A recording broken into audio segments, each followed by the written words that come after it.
Tamil Nadu government awarded for being the front-runner state in the production and use of renewable source of energy by the central government. India Open World Cup title defense on a winning note, defeats arch rival Pakistan by 76 runs.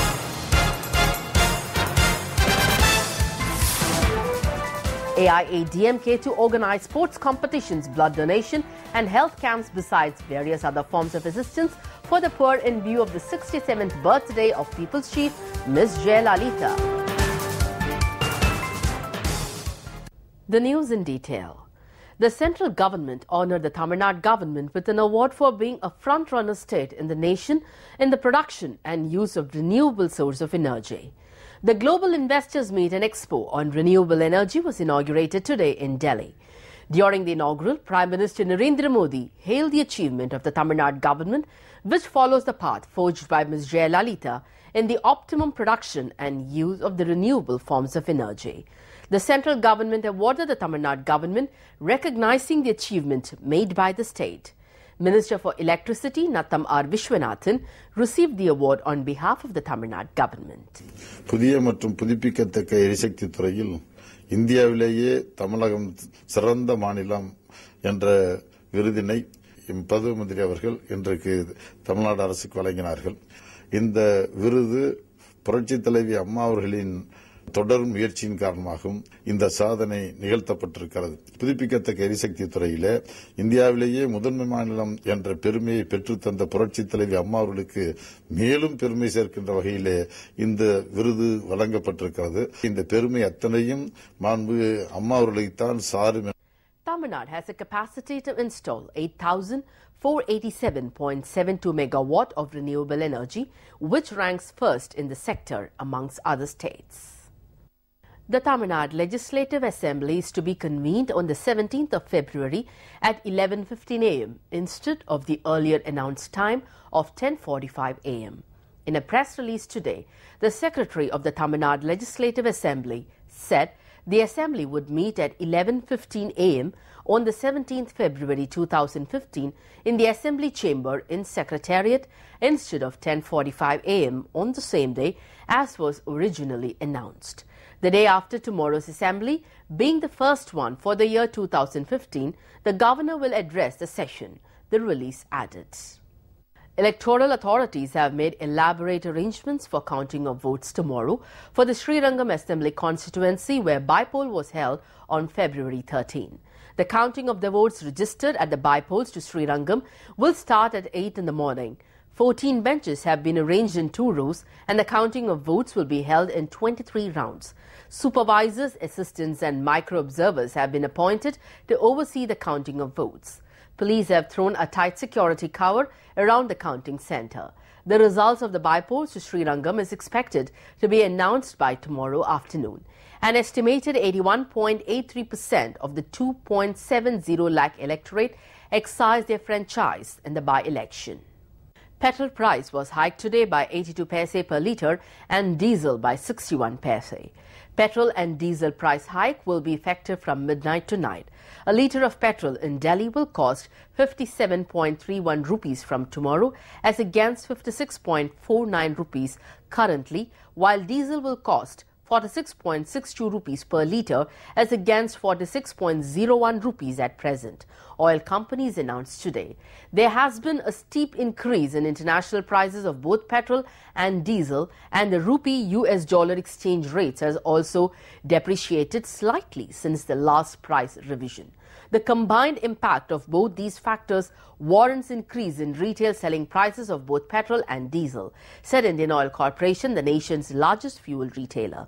The movement of prices in international oil market and INR-USD exchange rate shall continue to be closely monitored, and developing trends of the market will be reflected in future price changes, the IOC statement said. Sri Lankan President Maithripala Sirisena today was on for a 4-day state visit to India, his maiden foreign trip after he assumed charge last month. During the visit, the 63-year-old leader is expected to meet his Indian counterpart Pranab Mukherjee, besides holding talks with Prime Minister Narendra Modi on key issues including peace and reconciliation process in his country. According to presidential advisers, the Lankan president is desirous of making a new beginning in the Indo-Lanka relations after bilateral ties suffered under Sirisena's predecessor Mahinda Rajapakse over India's backing to US mood resolutions at the UN rights body over alleged war crimes. "We will be making a new beginning with India," acting government spokesman and Minister Lakshmanan Kiriela said.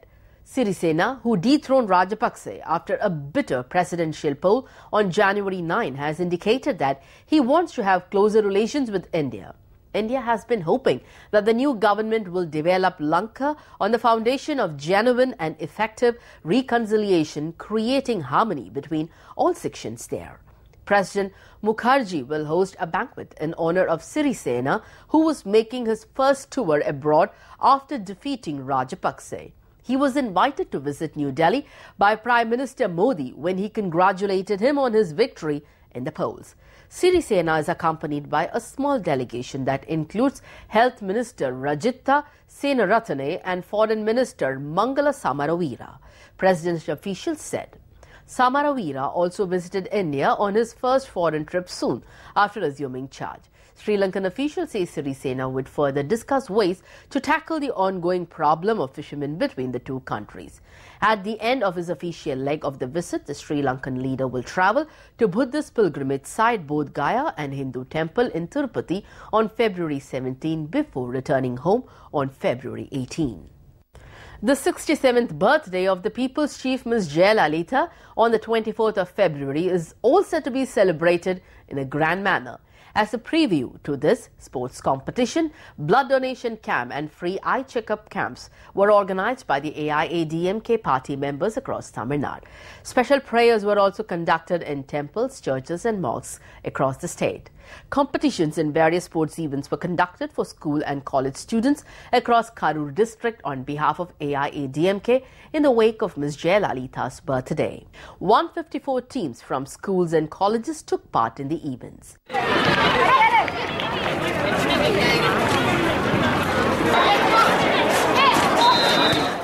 The winning teams will be awarded with 67 sovereigns of gold jewellery. Blood donation camps were held in various districts including Coimbatore and Sivagangai. Free eye checkup camps were also organised across the state. Moving on to news on cricket, India opened their World Cup title defence on a winning note by defeating its arch rival Pakistan by 76 runs in their Pool B match at the Adelaide Oval on Sunday. With this fabulous victory, India continued their winning run against Pakistan in World Cup encounters, registering their 6th win on the trot in as many encounters as India bowled and fielded brilliantly to defeat a 300-run total. Indian pacers, who have faced some flack recently for their poor performances, brilliantly rose to the occasion, even as Pakistan captain Mizabul Haq hit 76 to keep his team in the hunt, but in the end he ran out of partners and his was the 9th wicket to fall. Mohammad Shami took 4 wickets while Umesh Yadav and Mohit Sharma scalped 2 each as India bowled out Pakistan for 224 runs in 47 overs.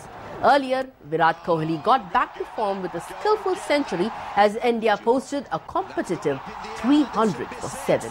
He became the first Indian batsman to hit a century against Pakistan in the World Cup.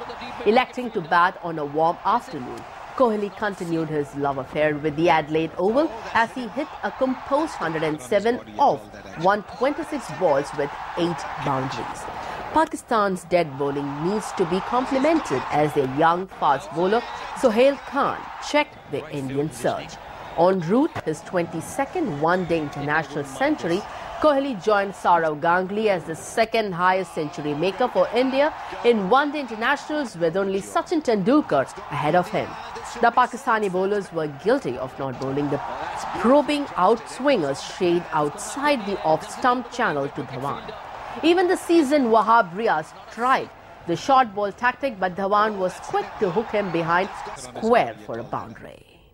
In a display of solidarity ahead of the trust vote lined up for February 20 for the Jitan Ram Manji government, JDU and its allies today came out together to slam Bihar Governor Keshari Nath Tripathi and the BJP for the political instability in the state.